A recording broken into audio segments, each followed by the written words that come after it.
नमस्कार, मैं doctor Gunjan, gynaecologist, infertility specialist एवं लेप्रोस्कोपिक सर्जन, स्पर्श हॉस्पिटल हल्द्वानी। आज मैं आपको बताऊंगी एक्टोपिक प्रेगनेंसी के बारे में। एक्टोपिक प्रेगनेंसी को सामान्य भाषा में नली में बच्चा या ट्यूब में प्रेगनेंसी भी कहा जाता है। इसका मतलब ये होता है कि यदि आपने कंसीव किया और प्रेगनेंसी यूट्रस या बच्चेदानी में ना होकर के किसी अन्य भाग यानी ट्यूब, ओवरी या पेट के किसी अन्य भाग में हो जाती है तो इसे एक्टोपिक प्रेगनेंसी कहते हैं। ये एक गंभीर बात होती है क्योंकि यूट्रस या बच्चेदानी के अलावा शरीर के किसी भी अंग में इतनी क्षमता नहीं होती कि वह बढ़ती हुई प्रेगनेंसी को संभाल पाए। तो जब एक्टोपिक प्रेगनेंसी हो जाती है तो कुछ समय के साथ बढ़ती हुई प्रेगनेंसी की वजह से ऐसे ऑर्गन रप्चर हो जाते हैं, यानी कि फट जाते हैं। रप्चर होने की वजह से अंदरूनी ब्लीडिंग हो जाती है और यदि यह ब्लीडिंग ज़्यादा हो जाए तो मरीज के लिए स्थिति जानलेवा भी हो सकती है। इसके कारण क्या हैं? नॉर्मल महिला में प्रेगनेंसी ट्यूब में ही होती है और उसके बाद एम्ब्रियो बनने के बाद बच्चा यूट्रस में शिफ्ट हो जाता है। यदि किसी कारणवश ये प्रेगनेंसी हो और एम्ब्रियो ट्यूब या ओवरी से शिफ्ट ना हो पाए तो वो वहीं चिपक कर बड़ा होने लगता है और इसको एक्टोपिक प्रेगनेंसी कहा जाता है। इसके शिफ्ट न होने के प्रमुख कारणों में ट्यूब या ओवरी के किसी भी प्रकार का इन्फेक्शन या बीमारी होती है।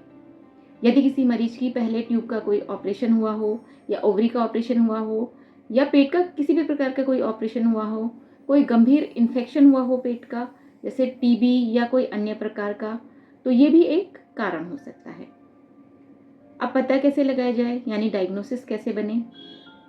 डायग्नोसिस अर्ली प्रेगनेंसी में एक्टोपिक प्रेगनेंसी के कोई लक्षण नहीं होते।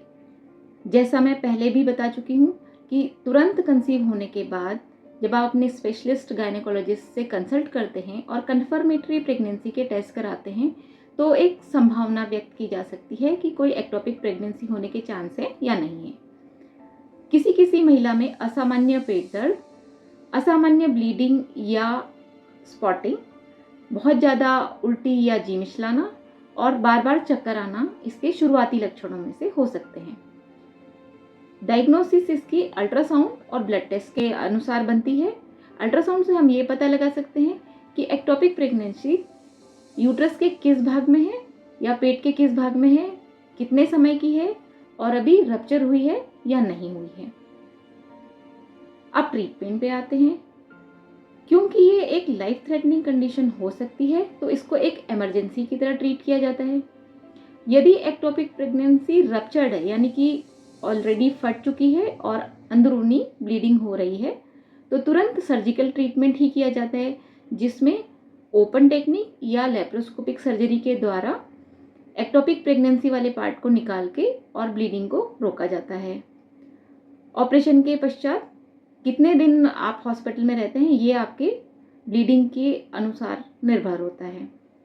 यदि एक्टोपिक प्रेगनेंसी अभी फटी नहीं है, यानी कि अनरप्चर्ड है, तो इसका मेडिकल ट्रीटमेंट किया जा सकता है, लेकिन मेडिकल ट्रीटमेंट भी बहुत सारे अन्य फैक्टर्स पे निर्भर करता है, यानी कि प्रेगनेंसी कितने समय की है, ब्लड टेस्ट के लेवल्स क्या बता रहे हैं, अल्ट्रासाउंड फाइंडिंग क्या है और मरीज की जनरल कंडीशन कैसी है।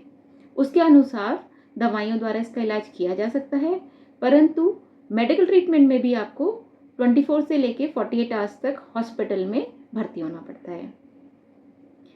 अब यदि आपकी पहले एक्टोपिक प्रेगनेंसी हुई है तो आपको आगे क्या सावधानियां रखनी है?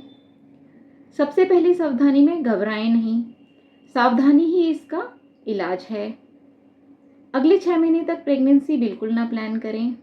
इन 6 महीनों में अपनी लाइफस्टाइल अच्छी करें, हेल्थ का ध्यान रखें, अपने कंसल्टेंट गायनेकोलॉजिस्ट से संपर्क करें और किसी भी प्रकार के इन्फेक्शन या बीमारी जो पकड़ में आए उसका इलाज कराएं।